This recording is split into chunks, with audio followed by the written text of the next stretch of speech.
अकेले परमवीर सिंह ने नहीं, पूरे एटीएस के अधिकारियों ने प्रताड़ित किया है, पुरुषों ने प्रताड़ित किया है, हर कानून को तोड़ा है उन्होंने। तो वो लोग अपनी जान गंवा दी है, यानी देश पर आहूत हो गए हैं, लेकिन उनके पत्नी को आज पता नहीं है कि उनकी डेड बॉडी कहाँ है, वो कहाँ है।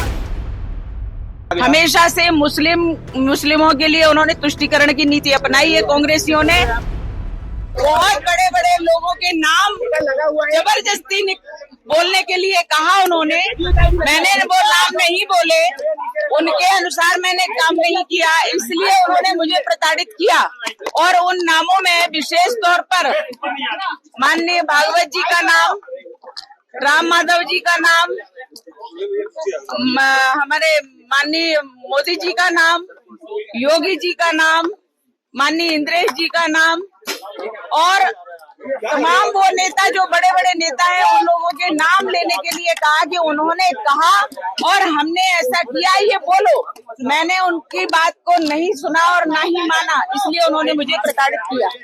मैंने बार बार ये कहा है, बहुत ही निकृष्ट, बहुत ही अधम व्यक्ति है परमवीर सिंह, क्योंकि उसने हर सीमा पार की है, हर कानून को तोड़ा है और कानून से बाहर जाकर के उसने मुझे प्रताड़नाएं दी है। अकेले परमवीर सिंह ने नहीं, पूरे एटीएस के अधिकारियों ने प्रताड़ित किया है, पुरुषों ने प्रताड़ित किया है, हर कानून को तोड़ा है उन्होंने। मुझे गैर कानूनी 13 दिन तक रखा और 11 दिन की कस्टडी, इस प्रकार से मैं 24 दिनों तक पुलिस कस्टडी में रही और प्रताड़नाएं झेलती रही एटीएस की। जब आपको अरेस्ट किया था उस समय इंदौर, शाजापुर के कुछ और लोग जिन्हें अरेस्ट किया था, वो अब तक उन्होंने पूरे देश में एटीएस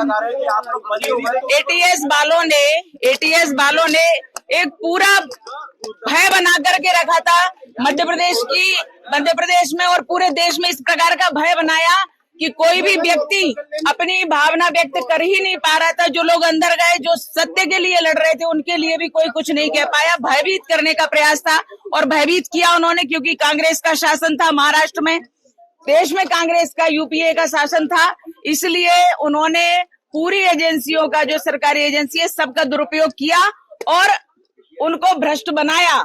ये पूरे यूपीए सरकार का काम था। कुछ लोग ऐसे जो इन्होंने प्रताड़नाएं दी एटीएस वालों ने, तो वो लोग अपनी जान गंवा दी है, यानी देश पर आहूत हो गए हैं, लेकिन उनके पत्नी को आज पता नहीं है कि उनकी डेड बॉडी कहाँ है, वो कहाँ है। उनकी पत्नी कहती है, मैं सदवा हूँ या विधवा हूँ, मुझे कहिए जज साहब, बताइए मुझे।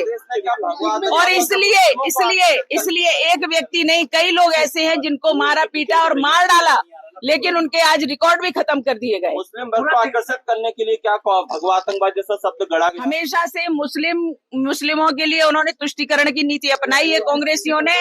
अपने शासन में उन्होंने भरपूर उपयोग किया और हिंदुओं को प्रताड़ित किया। हिंदुओं को किसी भी प्रकार से जो प्रताड़ित कर सकते थे, जेल में डाल सकते थे, उनको मार सकते थे, उनके ऊपर झूठे केस लगा सकते थे, वो सब कुछ किया। और देश के तो छोड़ो, भगवा को आतंकवाद कह दिया, हिंदुत्व को आतंकवाद कह दिया। ऐसी निकृष्टता, इतने निम्न स्तर की सोच कांग्रेस रखती है और कांग्रेस ने ये कुचक्र रचा और ये देशद्रोहिता में आता है। जिन्होंने भगवा को आतंकवाद कहा, आपको लेकर ऐसे सवाल उठा है, इतनी यातनाएं आपने चली, ऐसे लोगों के लिए क्या सोचा? कोई बात, जो लोग इस प्रकार के षड्यंत्र किए, देश के विरुद्ध, धर्म के विरुद्ध, हिंदुत्व के विरुद्ध, जिस प्रकार से उन्होंने षड्यंत्र किए और इतने सभी लोगों को, सेना को उन्होंने टारगेट किया, संतों को टारगेट किया, संघ को टारगेट किया और इस प्रकार से टारगेट करके ये सब देशभक्त हैं। ये सब देशभक्त हट जाएंगे तो कांग्रेस का फुल फ्लैश शासन आ जाएगा, ये उनकी नीति थी। लेकिन ऐसे लोगों ने जो कुचक्र रचा है, षड्यंत्र रचा है, हमारे जज साहब ने स्पष्ट उनके लिए आदेश दिया है कि ऐसे लोगों की जांच की जाए जिन्होंने गलत प्रस्तुति दी है और इस प्रकार से इतना बड़ा केस थोपा गया है। इनकी जांच हो और सजा हो, उनको निश्चित रूप से जांच होगी तो सजा होगी। दिग्भ्रमित का मेरे पास कोई उत्तर नहीं है, वो तो व्यक्ति बोलने लायक ही नहीं, उसका नाम ही नहीं लेना चाहिए। जो सुबह और दोपहर में उसका नाम लेगा उसका दिन खराब हो जाएगा।